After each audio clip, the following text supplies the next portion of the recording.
Fala, galera, tranquilo? E aí, como é que vocês estão? Né? Bom dia, boa tarde, boa noite, o horário que vocês forem assistir o vídeo aí. Então, galera, hoje a gente vai começar uma nova parte da nossa matéria, que é a parte de botânica, tá? É uma parte, assim, que vem caído bastante aí nos concursos, nas provas, né? Nos vestibulares, e principalmente essa primeira parte que a gente vai falar da questão evolutiva das plantas, né? Como é que as plantas evoluíram e estão evoluindo aí, adaptações para o ambiente terrestre. O Enem adora essas questões dessa maneira, tá bom? Então, vamos lá. A primeira coisa que a gente vai ver é uma árvore filogenética, tá? Aliás, a primeira não, a segunda, porque a gente vai primeiro ver as características. Eu só troquei a ordem, liga não, tá? Já tô doidona. Bom, galera, quais são as características gerais dos vegetais, né? Então, a gente sabe que eles são células eucariontes, né? Só que são células eucariontes que fazem fotossíntese. Então, a célula de um vegetal vai ser um pouco diferente da nossa, tá? Vão ser pluricelulares, mas vão possuir também cloroplastos, tá? Com clorofilas do tipo A e do tipo B. Isso, quando vocês forem ter aula de fotossíntese, isso vai ser melhor explicado. Mas aqui está o cloroplasto, que é a organela responsável pela fotossíntese, tá? E as células têm uma parede celular de um carboidrato, de um polissacarídeo chamado celulose, que é o que vai manter, né, o que vai dar a estrutura da célula e a impermeabilidade dessa célula. Vai dar o formato dela também, proteção, porque ela vai ter uma parede que a gente chama de parede celulósica aqui em volta, tá? Ou parede celular de celulose, ok? O carboidrato de reserva de um vegetal vai ser sempre o polissacarídeo amido. É esse carboidrato aqui que ela vai acumular em determinados tecidos, ela vai acumular mais, por exemplo, uma batata, né? Um aipim, que é uma raiz, ela vai acumular mais e é uma reserva energética para ela. Em períodos de escassez energética, escassez de sol, onde ela não vai estar produzindo tanta fotossíntese para produzir tanto açúcar assim, esse amido começa a ser gasto, tá? O ciclo reprodutivo é haplodiplobionte, a gente vai ver o porquê desse nomezão aqui, tá?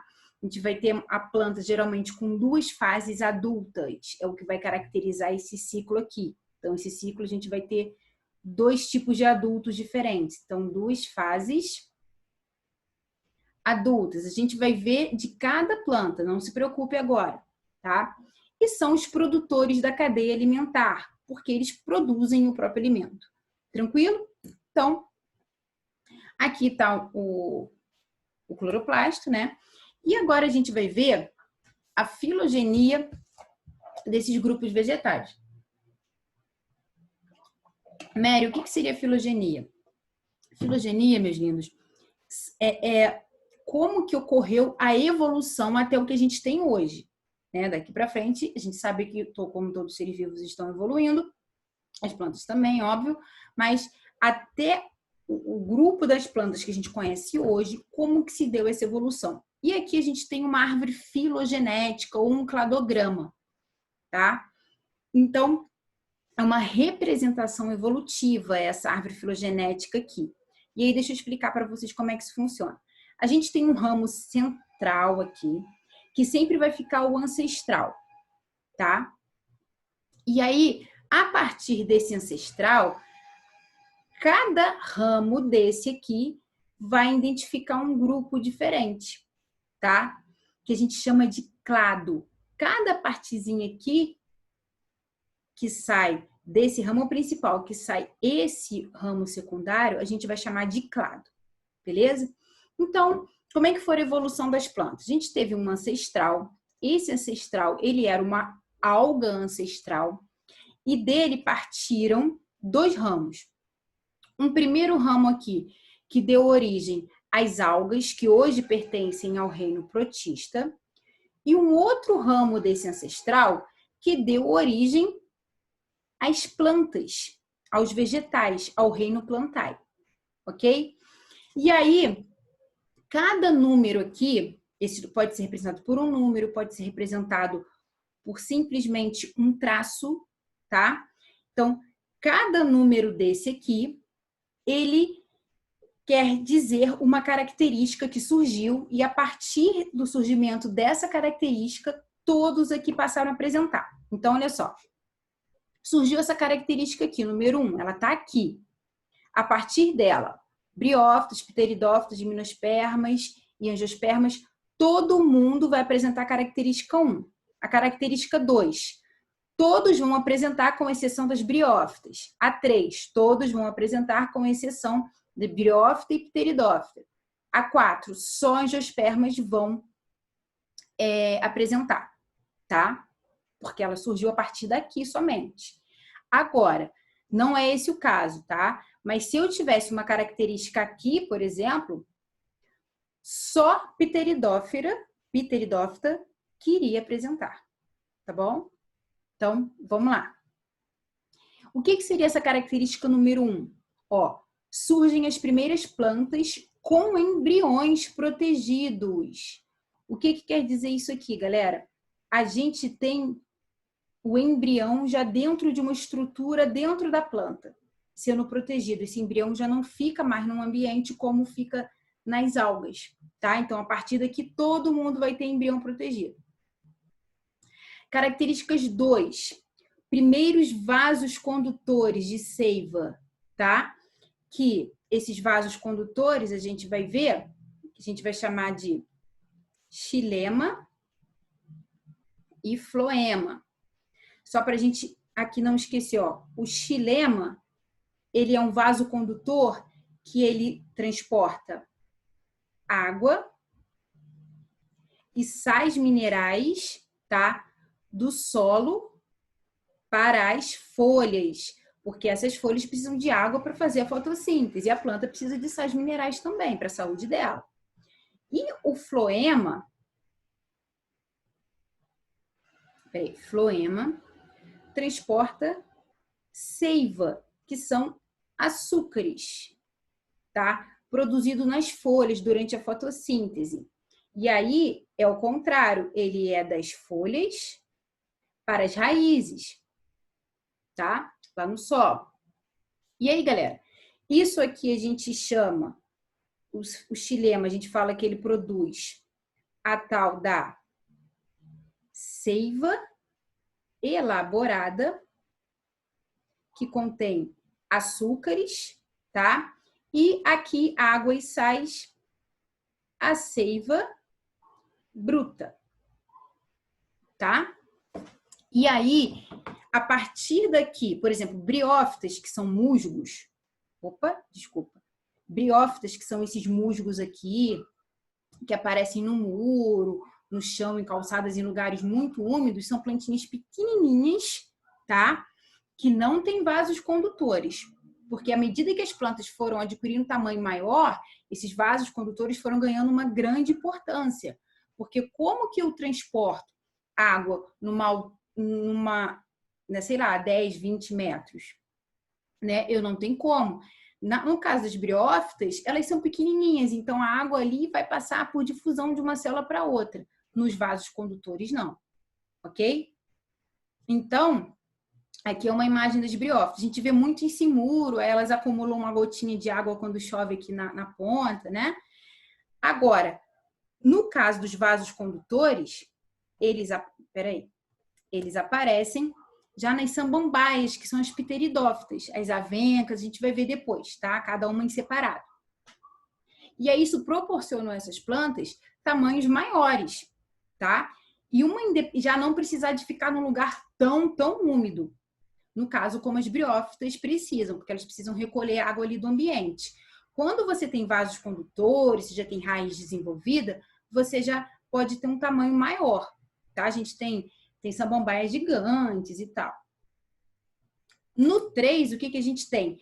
Já um embrião protegido por semente e grão de pólen. Por exemplo, musgo não tem semente, samambaia também não tem semente nem pólen. Agora, os pinheiros já.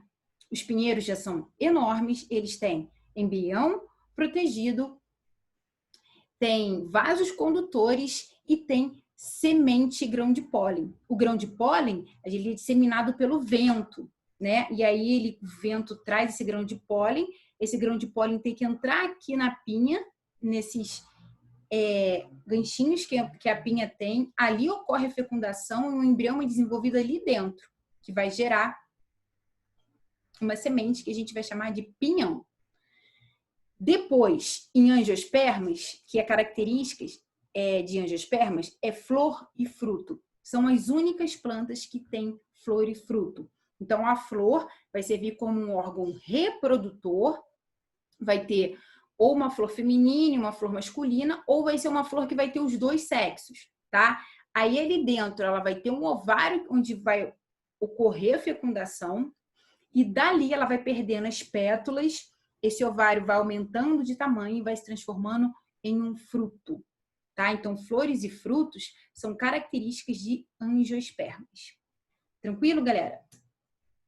E aí, a gente vai ter essa organização aqui das plantas, que a gente vai chamar de criptógamas e fanerógamas. As criptógamas são briófitas e pteridófitas, musgos e sambambais, tá? O que quer dizer isso aqui? Quer dizer, a gente pode chamar isso aqui, ó, de acasalamento escondido. Por que isso? Você não consegue ver os órgãos reprodutores aqui dessas plantas, tá? Você não consegue ver os gametas das plantas. Aqui não. Aqui a gente já fala que elas têm um acasalamento visível, tá? Porque eu já vejo a flor, eu vejo o pólen, que é o gameta masculino, e assim por diante. Quem são? Gimnospermas, os pinheiros, e as angiospermas, que são as plantas com flores. Tranquilo? E aí, depois, aliás, agora, né, a gente vai ver quais são as adaptações das plantas para o ambiente terrestre. Visto que a gente já identificou o que é uma briófita, o que é uma pteridófita, o que é uma gimnosperma e uma angiosperma. E aí, quais são as características principais que surgiram evolutivamente ali nelas. Agora a gente vai ver uma coisa que o Enem também adora, que é como que essas plantas, né, como que ocorreu a seleção natural ali para elas poderem viverem no ambiente terrestre, tá? Primeiro, desenvolvimento de rizóides, né, que só briófita apresenta rizóides, que são raízes ainda muito primitivas, ou outras plantas que apresentam raízes já elaboradas para se sustentar nesse ambiente terrestre. Se você está na água, mole, você boia, como as algas, tá? Mas no ambiente terrestre, você precisa ter a raiz para se fixar, ok? Depois, para essa planta não perder água, ela tem que ter alguma coisa que evite com que essa folha perca água excessivamente, porque o ambiente terrestre faz um ser vivo perder água o tempo todo. Então, os seres vivos têm adaptações para evitar a perda de água. Uma delas é a cutícula, que as plantas têm. Provavelmente vocês já viram essa imagem aqui em couve, essas gotinhas que não penetram na planta, né?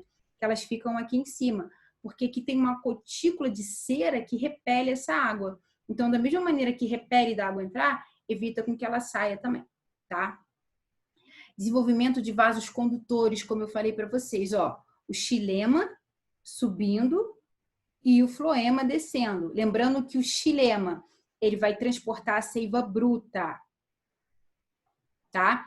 Que vamos ter água e sais minerais.